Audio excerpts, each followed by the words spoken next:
They told the world Britain's empire was built on ships, soldiers, and colonies. But the real engine of its global domination was quieter, hidden behind marble facades and mahogany desks. It was a financial system unlike anything the world had ever seen, one that transformed debt into power and money into empire. Britain didn't just conquer with muskets and cannons, it conquered with credit, and the bankers of London turned war, trade, and even famine into tools for financial expansion. The story of how Britain's bankers financed its global domination is the story of how money and power fused together, and how that same system still shapes the world you live in today. To understand it, we need to step back to the 17th century. At the time, Spain and Portugal had sprawling overseas territories. France was on the rise, and the Dutch Republic dominated global trade. England, in comparison, was small, fragmented, and perpetually short of money. Wars against France and the Dutch had drained the treasury. Kings borrowed heavily and defaulted often, scaring off potential lenders. By the late 1600s, England's credit was a disaster, and without credit, you couldn't fund an army, build a navy, or project power. But in 1694, something happened that would alter the trajectory of Britain forever. Parliament approved the creation of the Bank of England. On the surface, it was a simple idea. Wealthy investors would lend money to the crown to finance a war, and in return, they'd receive government bonds paying steady interest.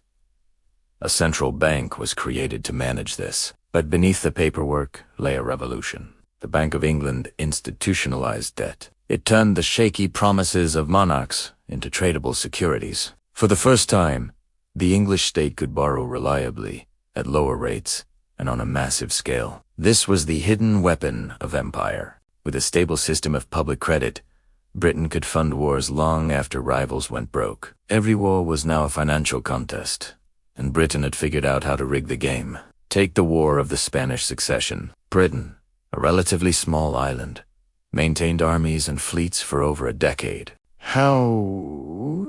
Not because it had more resources, but because it could finance the fight through a steady stream of loans backed by the Bank of England. Investors knew the bonds were safe, guaranteed by taxes from trade and industry. France, meanwhile, defaulted repeatedly, forcing it to pay crushing interest rates. War was now about bond markets, and Britain could outborrow, and therefore outlast, its enemies.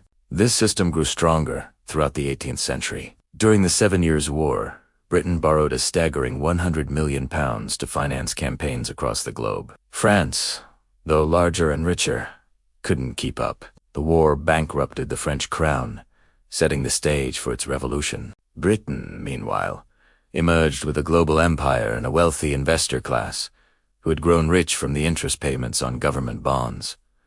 War wasn't just a patriotic enterprise, it was a financial opportunity.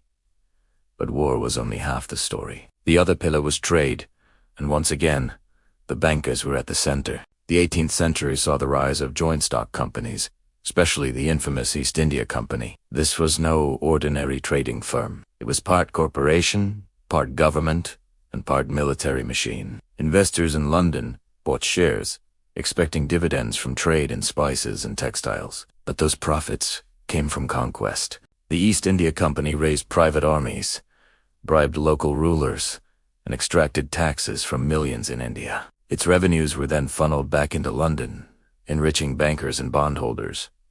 The financial system created a cycle. Britain borrowed to fund wars. Victories expanded trade. Trade generated profits and customs duties. Those revenues repaid the debt, and the repaid debt encouraged more lending. It was a feedback loop between credit, commerce, and conquest. By the early 19th century, during the Napoleonic Wars, Britain borrowed over £600 million. Investors kept lending, confident that its vast trade networks would cover the bill. Britain outlasted Napoleon not just on the battlefield but in the financial arena. This is where the story takes a darker turn. Financing empire wasn't just about defeating rivals. It was also about control. The British taxpayer shouldered the cost through taxes on goods like tea and sugar, so bondholders could receive their interest. Bankers grew ever more powerful, able to dictate terms to governments desperate for funds. Nowhere was this clearer than in China during the Opium Wars. to fix a trade deficit caused by a love for Chinese tea. British merchants, backed by financiers, began selling Indian opium into China. When China tried to stop it, Britain sent its navy. The result? Humiliation for China and a massive expansion of British-controlled trade, with profits flowing back to London. So why does this matter today? Because the world we live in still runs on the foundations built in that era. The credit markets, the bond markets.